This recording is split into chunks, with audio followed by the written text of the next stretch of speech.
Bien, vamos a partir. ¿Están todos ok?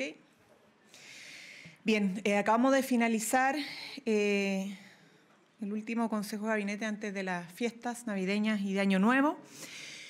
Un Consejo de Gabinete que abordó distintos temas, la aprobación de la ley del Ministerio de Seguridad Pública, también el despliegue del Gobierno y del Gabinete, las tareas de prevención de incendios durante el mes de enero, por cierto, la implementación de la ley de presupuestos que se aprobó hace pocas semanas atrás, la agenda de cumplimiento en general para diciembre, enero, y también de la reforma de pensiones, entre otras cosas. Tras este Consejo de Gabinete, lo que queremos decirle a la ciudadanía es que hemos cumplido y seguiremos cumpliendo. Vamos a cerrar este año con importantes cumplimientos y vamos a iniciar marzo con otros cumplimientos que hemos hecho y que tenemos que desarrollar en los meses venideros. Ahí está, por ejemplo, lo que hemos dicho anteriormente, la aprobación de la creación del Ministerio de Seguridad Pública tras 18 años de debate y de discusión en torno a esto, la presentación del comprometido proyecto de término del crédito con aval del Estado, lo mismo con el proyecto de reparación de la deuda histórica de los profesores, el avance en el pago de pensiones de alimentos para las mujeres que han cuidado sin el apoyo de los padres a sus hijos, hijas y adolescentes, el plan de emergencia habitacional que ya se cumplió en Magallanes, en Araucanía y ahora pronto en Ñuble, Biobío y Maule, tarea obviamente de estos próximos meses. Estamos llegando a un principio de acuerdo muy importante en materia de reajuste del sector público, por lo cual vamos a tener que despedir muy pronto a la ministra Jara y el ministro Mario Marcel para justamente dirigirse a la firma de este acuerdo. Ayer el Gabinete Pro Crecimiento y Empleo ya trazó los principales proyectos para la reactivación económica del 2025. Tenemos 250 proyectos que ya tienen su resolución, su RCA aprobado. Una de las tareas más importantes, por cierto, sacar en enero la reforma de pensiones. Hay un compromiso del Senado a través de un protocolo de poder despacharlo y sobre eso obviamente se va a referir la ministra del Trabajo. Las tareas están claras. Tras este Consejo de Gabinete, el presidente ha sido muy claro en las tareas a sus ministros, en la agenda de trabajo que queda para el mes de diciembre, enero, febrero y como les decía anteriormente, hemos cumplido y vamos a seguir cumpliendo la palabra empeñada con acuerdos en el Parlamento y también con mucha gestión durante estos meses. Pregunta y le voy a dar primero la palabra al ministro de Hacienda y luego a la ministra del Trabajo, ya que se tienen que retirar porque a las 12 deberían estar en otro lugar para lo posible acuerdo con el reajuste del sector público. Sí, ministros, buenos días. Tenemos pregunta para el ministro Marcel precisamente respecto del IPC de noviembre, levemente bajo lo esperado, y también la inflación anual que cae a 4,2%. Si puede comentar respecto a aquello, por favor. Sí, muchas gracias. Bueno, efectivamente tuvimos un IPC muy moderado, levemente por debajo de las expectativas, 0,2%. 4,2% en el acumulado anual, que se compara con el 4,7% que teníamos en los 12 meses terminados en octubre. Se observa que, por otro lado, la inflación subyacente, es decir, cuando se eliminan los componentes más volátiles, fue de 0,3% en el mes y 4% en 12 meses. Todos ellos indicadores que muestran que más allá de lo que es el efecto del aumento de las tarifas, no tenemos un fenómeno inflacionario que vaya acumulándose en el tiempo.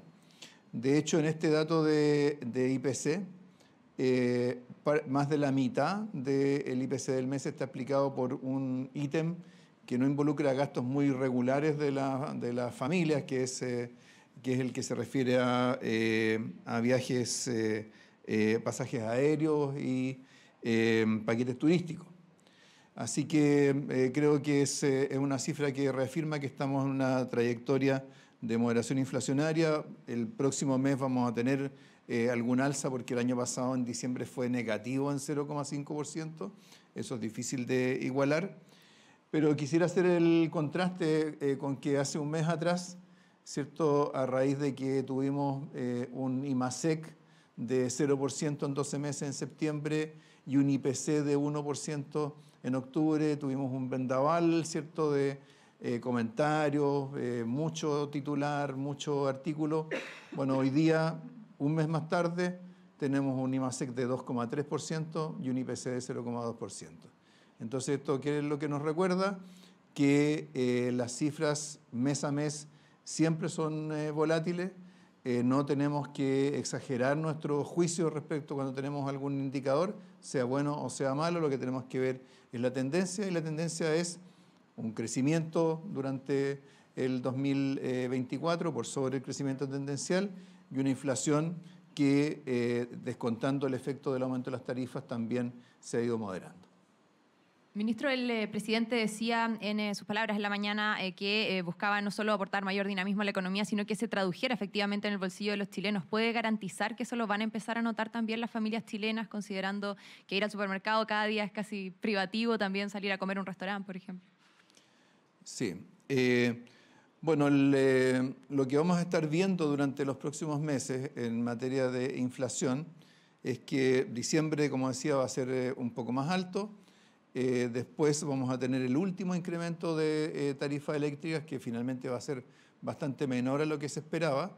Y por lo tanto, ya de ahí en adelante vamos a ver una trayectoria de la inflación que va a ir convergiendo ya hacia la segunda mitad del año a la meta del Banco Central de 3%. Entonces, lo más importante, lo que más pesa en la sensación económica, que es la capacidad adquisitiva, el poder adquisitivo de los ingresos, lo que vemos es que vamos a ir teniendo una trayectoria más positiva, sobre todo cuando al mismo tiempo los salarios reales han estado creciendo ya durante muchos meses seguidos. Ahora les vamos a agregar, ¿cierto?, las definiciones en torno al reajuste del sector público, y las vamos a ver dentro de un rato.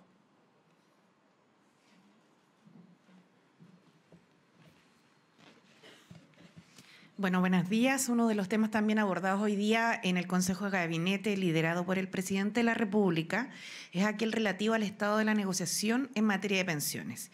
Y al respecto, quisiéramos señalar que, si bien hemos avanzado en temas muy relevantes, como la creación de un seguro de lagunas previsionales, la simplificación de la cotización de los trabajadores independientes, el aumento del tope imponible para el 7% de los salarios más altos, que les permita a la vez tener mejores pensiones en el futuro, los cambios del sistema de multifondos a fondos generacionales y la regulación de las comisiones indirectas que hoy día cobran las AFP sobre el saldo de los cotizantes, tenemos todavía temas muy relevantes que definir y que esperamos que la próxima semana puedan ser resueltos.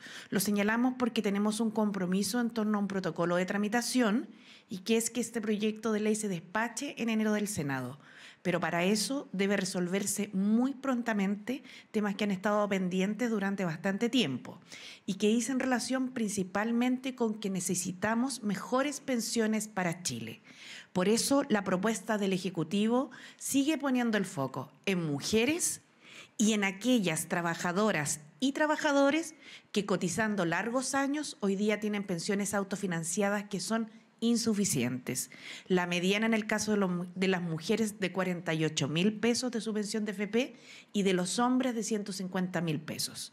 Si queremos promover la formalidad y la cotización al sistema de pensiones, nuestro llamado es a poder cumplir con la palabra empeñada, sacar esta reforma adelante, subir las pensiones ahora y no en 20 años más, y esto haciéndolo bajo una convocatoria para todos los sectores políticos. Mejorar las pensiones para Chile es un imperativo, es una urgencia, y la ciudadanía espera que les demos respuesta. Así que el presidente, como pudieron escuchar en la primera parte del Consejo de Gabinete, fue muy claro y nos encomendó, junto con el ministro de Hacienda, poder proseguir con esta tramitación, intentar un acuerdo con la oposición. Por cierto, el proyecto ha cambiado desde su origen en lo que presentamos, pero hoy día estamos llegando a la hora de las definiciones. Y esa hora de las definiciones debe tener a la vista que aquí se tiene que reconocer el esfuerzo de la familia chilena, de los trabajadores y trabajadoras que han cotizado, y las discriminaciones que existen hacia las mujeres. Esperamos entonces que el proyecto pueda ser despachado, y como señala el ministro de Hacienda, ahora vamos a concurrir para ojalá tener un buen cierre de una negociación que ayer nos mantuvo con los gremios del sector público, más de 10 horas, ¿cierto?, en una mesa de trabajo y después de varias jornadas bien agotadoras todos estos días, y que aborda distintos tipos de materias como aquellas que se denominan el reajuste, otras de contenido económico, pero también algunas que dicen relación con temas de trabajo decente y de mejoras de mediano y largo plazo para el mundo de las y los funcionarios públicos, con miras también a que puedan prestar un mejor servicio a la ciudadanía. Gracias. Ministra Jara, lo último, muy breve. Perdone. ¿Qué antecedentes tiene respecto de una denuncia que existiría contra el director nacional del trabajo, que lo acusan de agredir verbalmente a la presidenta de la agrupación de trabajadores, que estaría denunciado por ley Karin? Sí, efectivamente, ayer ingresó una denuncia a mi correo contra el director del trabajo y hoy día se va a dar el curso administrativo que proceda para que se realice la investigación de forma objetiva y con el procedimiento adecuado. Muchas gracias. Gracias. Perdón con la trompeta. Suerte. Bien, vamos a continuar entonces con las palabras de los ministros y espero que después puedan acudir a la firma del acuerdo. Bien, ¿quién sigue? Ministra, ya, del Interior, ministra. Bien, esta semana, todos sabemos, se despachó el Ministerio de Seguridad. En poquito rato más vamos a conocer las noticias que nos tienen que dar después de todas estas horas de trabajo en relación al esfuerzo por tener una propuesta en el reajuste del sector público. Y como balance, es una semana de mucho trabajo, pero va a ser una semana de muchos logros para el país. El Ministerio de Seguridad Pública se ha conversado mucho estos días, siempre está arriba de la mesa la idea de un nuevo ministerio, y efectivamente así es. Pero aquí no solamente creamos un ministerio nuevo en materia de seguridad, que se lleva las tareas que tenía antes Interior, sino que al llevárselas las moderniza. Y cambiamos y mejoramos y ponemos al día la forma en que se enfrenta la seguridad en el país. No es solo un traslado, no es solo una mudanza de competencias desde Interior hacia seguridad, sino que en el camino se hicieron muchas innovaciones. Se hicieron muchas innovaciones que van a permitir enfrentar los fenómenos nuevos que tenemos con un Estado que va a tener más especialización, que va a ser más fuerte, que va a ser más moderno, que va a estar más equipado para la complejidad del fenómeno que tiene al frente. Pero este ministerio nuevo, además, nos devuelve el Ministerio del Interior. Y esto quizás ha sido lo menos discutido en esta etapa, pero es algo muy relevante. El Ministerio del Interior es el ministerio más antiguo que tenemos en el país, junto a Relaciones Exteriores y Defensa. Fue creado en un origen, se llamó Ministerio de Gobierno, porque su tarea era que el conjunto del gobierno anduviera bien. Con el tiempo ya teniendo varias reformas, cambiando de nombre, pero lo que vamos a tener ahora a propósito del traslado de las funciones de seguridad es que el Ministerio del Interior se va a poder abocar a su rol inicial más importante cuando se creó el ministerio y que hoy día se recupera, que tiene que ver con coordinar la labor del gobierno para que se cumplan las metas que el presidente tiene en todas esas áreas que requieren coordinación entre ministerios. Y para eso va a haber hartos cambios en el ministerio, entre otras cosas, algo que se ha comentado poco, que algunas áreas que están hoy día ubicadas en la Secretaría General de la Presidencia se trasladan a Interior. Entonces el ministerio es el coordinador político del gabinete, es también el encargado de que se cumplan las definiciones programáticas del presidente y para eso se traslada la división de coordinación interministerial y también es el encargado de que todos esos trabajos intersectoriales, que son objetivos del país, objetivos del Estado, que requieren que varias instituciones trabajen juntas, se lleven en ese esfuerzo de coordinación y de cohesión desde el Ministerio del Interior. Para eso también se traslada la división de estudios, que es la que permite mirar las políticas públicas, ir prefigurando hacia adelante cómo debieran evolucionar. Entonces, en este cambio tan importante, el Estado, que tiene como uno de sus mayores problemas el que tiene instituciones sectoriales que hacen su tarea pero se coordinan de manera insuficiente, va a mejorar bastante su gestión de manera integral en todas las áreas. Esto en el fondo es una reforma muy amplia, más allá de la creación del Ministerio de Seguridad, que nos va a permitir un Estado mejor. En estos días ha salido, y entiendo que hay una pregunta al respecto, un debate que tiene que ver con eso, propuestas en relación a los ministerios de la moneda, a suprimir otros ministerios y, bueno, ciertamente debate que es bienvenido porque se puede mejorar mucho lo que hoy día tenemos. esa propuesta que se ha centrado en los ministerios políticos, quizá habría que pensar otras cosas. Por ejemplo, tenemos que pensar una nueva etapa del proceso de descentralización. Han visto los gobernadores, han hecho un planteamiento, ellos tienen un punto que nosotros recogemos. Como está hoy día regulado el proceso de descentralización, es muy insuficiente. Nos da el ancho para lo que aspirábamos cuando creamos los gobernadores y gobernadoras electos. Sin embargo, en relación a los ministerios de la moneda, más allá de que el debate es bienvenido, está recién iniciando, algunas cosas a tener presente. Si se hiciera esta fusión entre Interior y SECPRES, el resultado sería que Interior se transformaría en SECPRES. Las autoridades del Ministerio del Interior estarían todos los días en el Congreso sacando adelante los proyectos, viendo las indicaciones, buscando los acuerdos, y perderíamos nuevamente este rol del Ministerio del Interior como coordinador del gabinete. Entonces, una idea que hay que mirar 4 veces antes de dar un paso de ese tipo. Segundo, la idea de que no se requiere ese SGGOP, que se ha planteado muchas veces. Pero si ustedes ven, cada vez que un gobierno llega a la moneda, incluso si ha sido gran promotor de esa idea, después no la implementa. ¿Por qué?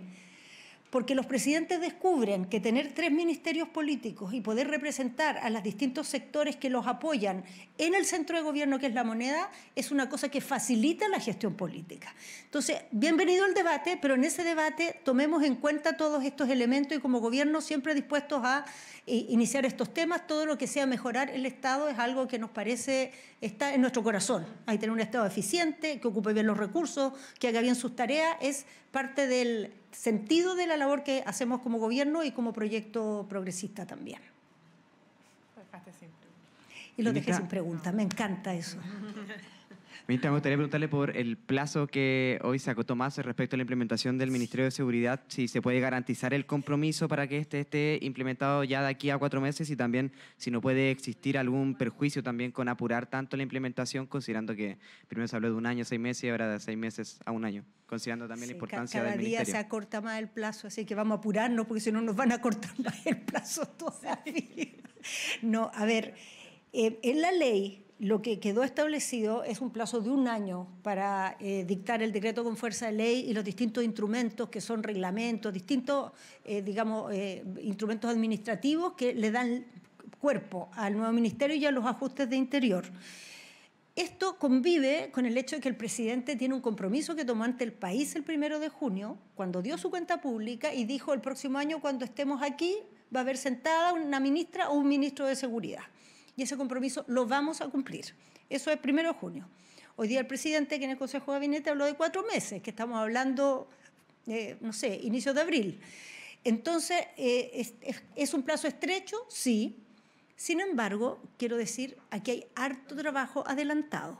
Mientras se tramitaba el proyecto, en paralelo ya estábamos trabajando en las características del decreto con fuerza de ley, pensando alternativas de cómo va a ser la instalación, haciendo conversaciones con las organizaciones de funcionarios y funcionarias, porque esto va a significar una serie de movimientos que no tienen que generar daño a nadie, pero causan ciertamente inquietud, porque siempre los cambios nos causan inquietud. Entonces hay bastante trabajo adelantado. No vamos a partir de cero y algo que no vamos a hacer es hacer las cosas mal. Esta institución es demasiado importante, no es una institución para nuestro gobierno, es para el país. Queremos que les sirva a todos los futuros gobiernos y en ese sentido se cree como una institución de Estado, con esa transversalidad, con esa seriedad. Entonces vamos a trabajar duro, vamos a trabajar fuerte, como nos toca habitualmente, pero no va a ser con sacrificio de la calidad del esfuerzo que se tiene que realizar. Y, ministra, también relacionado con la implementación del Ministerio de Seguridad, cuando ya se entregue este ministerio, considerando también el rol que ha jugado ahí Interior, ¿se tomará ya usted la definición de ser o no candidata presidencial a propósito de que ya hoy hay alcaldes que están dejando su cargo con miras a esa elección? Sí, mira, la verdad, esto, todo el tiempo sale esa pregunta. Las decisiones respecto a los temas presidenciales los tiene que tomar nuestra coalición, va a llegar un momento, no, nadie los está tomando en realidad en este momento. O sea, hay algunas coaliciones que están muy adelantadas, otras que se han puesto otros plazos. Y en ese momento será esa evaluación. Lo que yo puedo decir es que ahora no estoy haciendo esos cálculos. No estoy pensando cuándo va a pasar eso, porque no tengo en lo más mínimo una definición en esa materia, y sí tengo una definición y un mandato muy claro de mi tarea como ministra del Interior y Seguridad Pública todavía. Así que a eso me dedico. Gracias.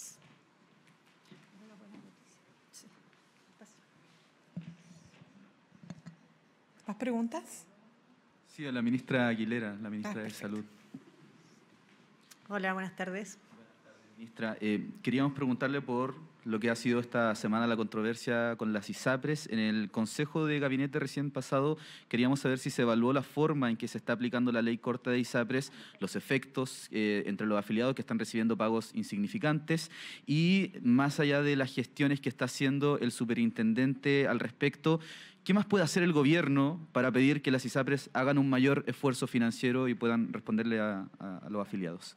Sí, con respecto al tema de la ley corta de ISAPRES, yo he planteado que nosotros como Ejecutivo teníamos un objetivo bien claro para promover una ley para dar cumplimiento a una sentencia, y es que hay que recordar por qué llegamos a tener que promulgar una ley corta, y tiene que ver con las condiciones que implicaba el cumplimiento de esa sentencia y que generaba un riesgo para la estabilidad del sistema de salud.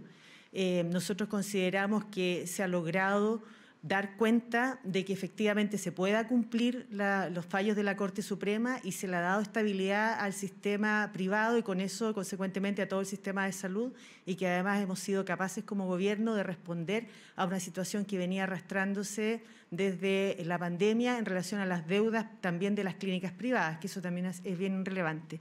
Nosotros, respecto ahora al cumplimiento de los planes de pago, también es importante decir que la ley corta permitió que efectivamente a todas las personas se le pague lo que se le adeuda y que tiene mecanismos la ley corta que van a incentivar el que ese pago sea lo más pronto posible. Ciertamente se obligó que a las personas mayores se les pague en un plazo mucho menor, como es 2 años para los mayores de 80 años, 5 años para los mayores de 65 años, y recordar que en todo el momento que una ISAPRE mantenga deuda con una persona, no importando la cuantía, no va a poder retirar utilidades. La distribución de la deuda es muy disímil. Hay una gran cantidad de personas a quienes se les adeuda una cantidad pequeña de recursos.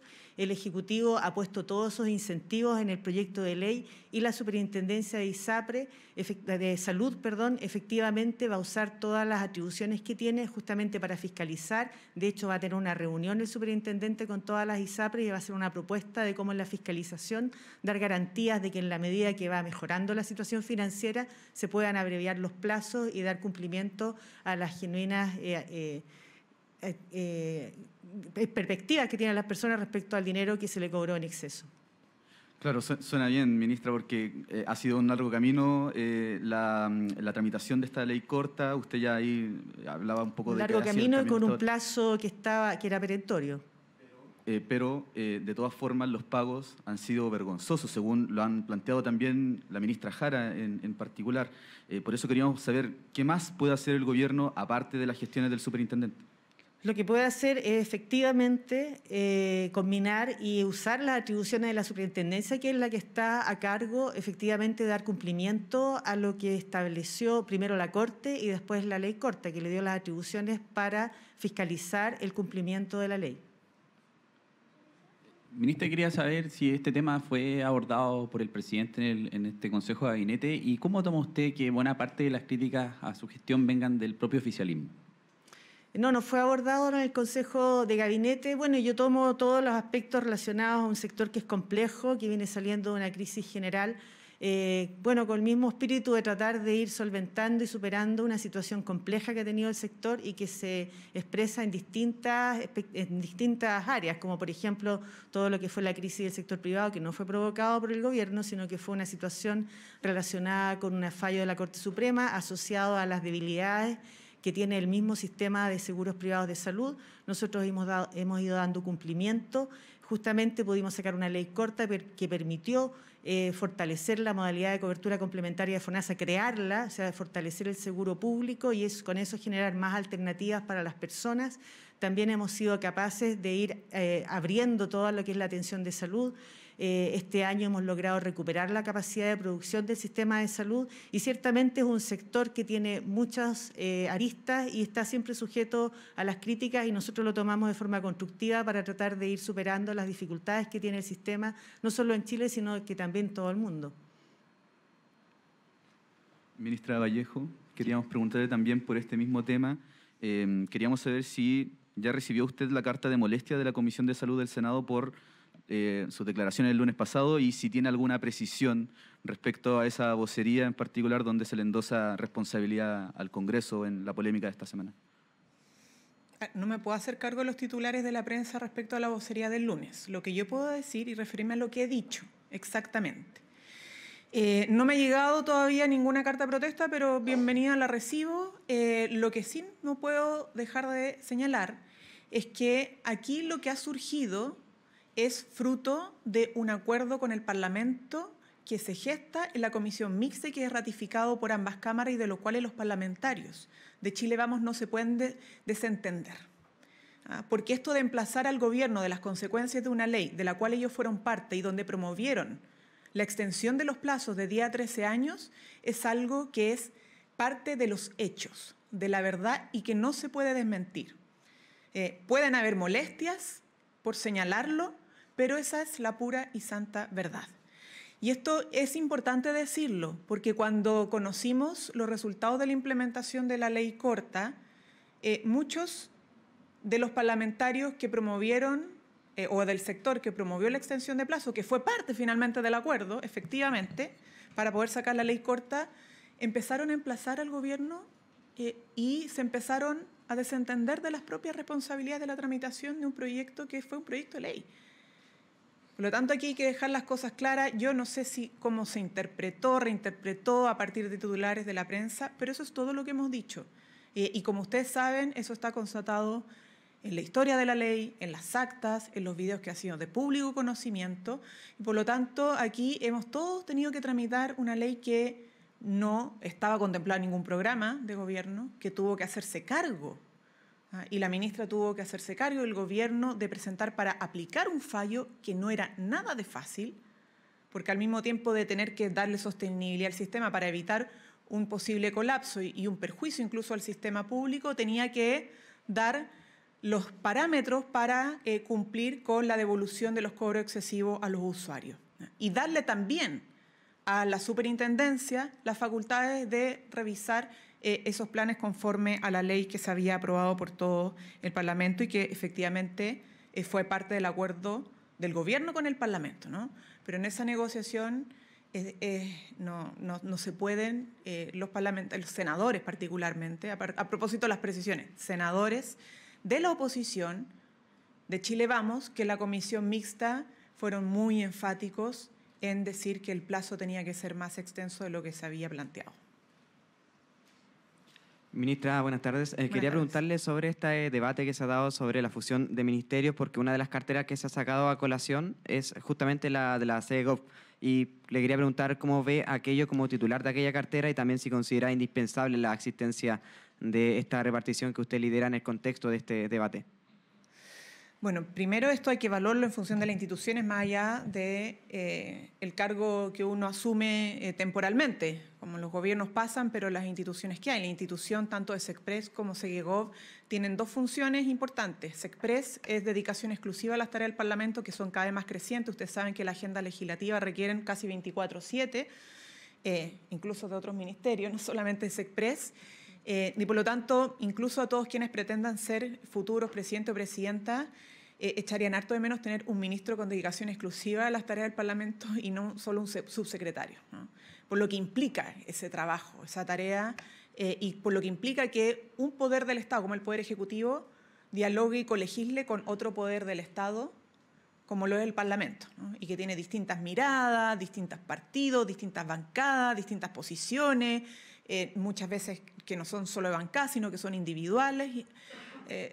No es simple llegar y eliminar esto por las consecuencias que tiene en el trabajo legislativo, ¿no? Distinto, insisto, es tener un subsecretario o subsecretaria asumiendo las tareas legislativas que un ministro o ministra de Estado con dedicación exclusiva. Y también las comunicaciones.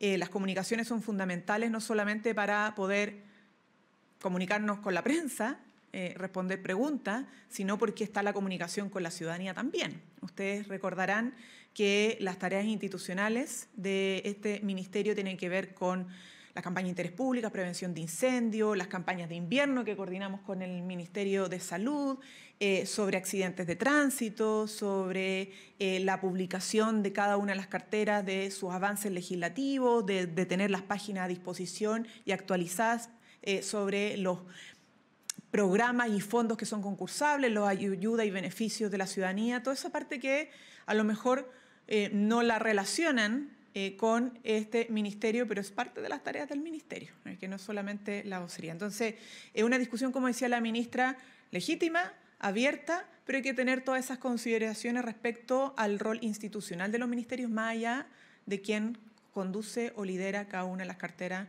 en cierto momento. Ministra, ¿puede explicar por qué motivo el embajador Jaime Gazmuri sigue recibiendo más de 20 millones de remuneración, pese a haber salido en julio de Venezuela y estar trabajando en nuestro país? ¿Parece razonable que siga ganando esa cantidad de dinero considerando que está ejerciendo su labor aquí en Chile? Entiendo que la Cancillería se refirió a este tema, has dado explicaciones y no tengo mayor detalle. Cualquier duda podrán seguir consultándolo en Cancillería. Pero lo que ha señalado, y entiendo que ha señalado Cancillería, es que sigue cumpliendo funciones no en territorio venezolano. Ustedes saben que fuimos sacados de territorio venezolano de manera unilateralmente, y todo el consulado, y por lo tanto las tareas que antes se desempeñaban en ese territorio, muchas de ellas se siguen desempeñando en el territorio nacional. Pero más detalles, Cancillería. Pero aunque reciba esa cantidad de dinero estando aquí en nuestro país, porque ese sueldo es considerando que ejerza su labor en Venezuela, ¿no?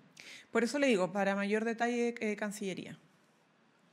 Ministra, ayer se conoció la incautación del teléfono de un abogado querellante en el caso Audios. Es el abogado de los diputados Manoucheri y Chicardini, ambos del Partido Socialista, que son parte querellante en esta causa. Ellos acusaron un móvil político, sospechan que puede haber una acción del Partido Republicano detrás de todo esto, y queríamos preguntarle dos cosas particulares. Lo primero, si el gobierno comparte esta sospecha de un móvil político tras las filtraciones en la Fiscalía, y si el gobierno cree que los estándares para declarar admisible una querella en un caso que es de interés público en el actual sistema son más bien bajos y se debieran reformar.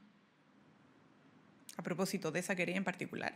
Y de otras más también. Por ejemplo, el diputado Celis también se hizo querellante en una causa que persigue a la ministra Toá. Pero mire, puede ser, pero yo lo que creo que es importante señalar acá es que la investigación tiene que seguir su curso. Nosotros no nos podemos pronunciar sobre las opiniones que pueden ser legítimas de los querellantes en particular, sino que la institución termine por aclarar las líneas de investigación que se han abierto a propósito de querellas de parlamentarios o de otros sectores, ¿no? Más allá de las convicciones, insisto, propias que puedan tener las personas involucradas. Y en los temas en general de filtraciones sobre procesos en curso, nosotros también apoyamos y consideramos que es importante que la justicia pueda seguir avanzando en la tarea que se ha dado, incluso el Ministerio Público, de mejorar los procesos para evitar las filtraciones de investigaciones que más ellos mismos declaran como reservadas. Ministra, quería preguntarle por un tema más ligado más general como vocería. Hubo un robo al interior del reactor nuclear de La Reina esta jornada, una instalación que es protegida por el Ejército.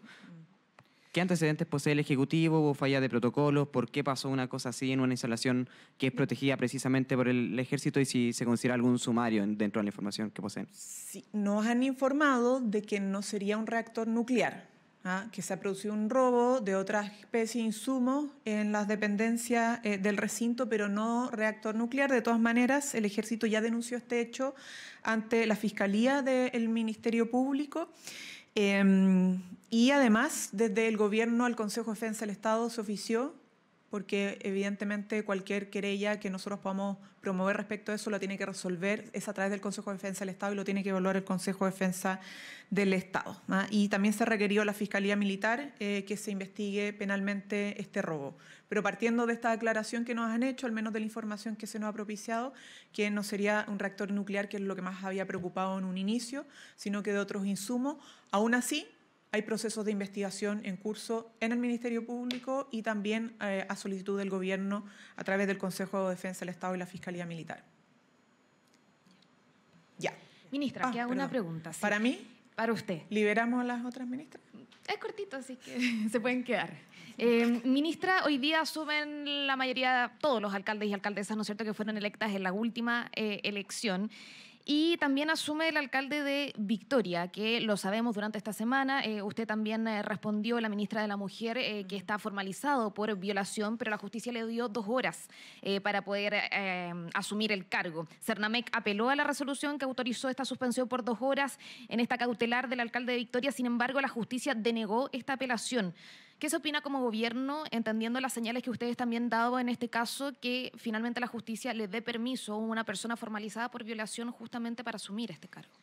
Sí, esto lo ha respondido la ministra de la Mujer y de Género, porque efectivamente es un tema donde sí el Cernamec es parte como querellante, no acompaña y tiene representación, jurídica de la víctima, porque esas representaciones jurídicas se pueden realizar desde el Cernamec cuando lo solicitan las víctimas, no se impone desde el Estado, ¿no? Y en ese caso ha habido una apelación porque justamente hay un desacuerdo con la medida. Y por eso surge la apelación, ¿no? Y por lo tanto eso da cuenta de que la evaluación que hace el Ministerio de la Mujer y de Género a través del Cernamec es que no corresponde y esperamos que se cambie esta decisión. Bien, muchas gracias. Gobierno de Chile. Chile avanza contigo.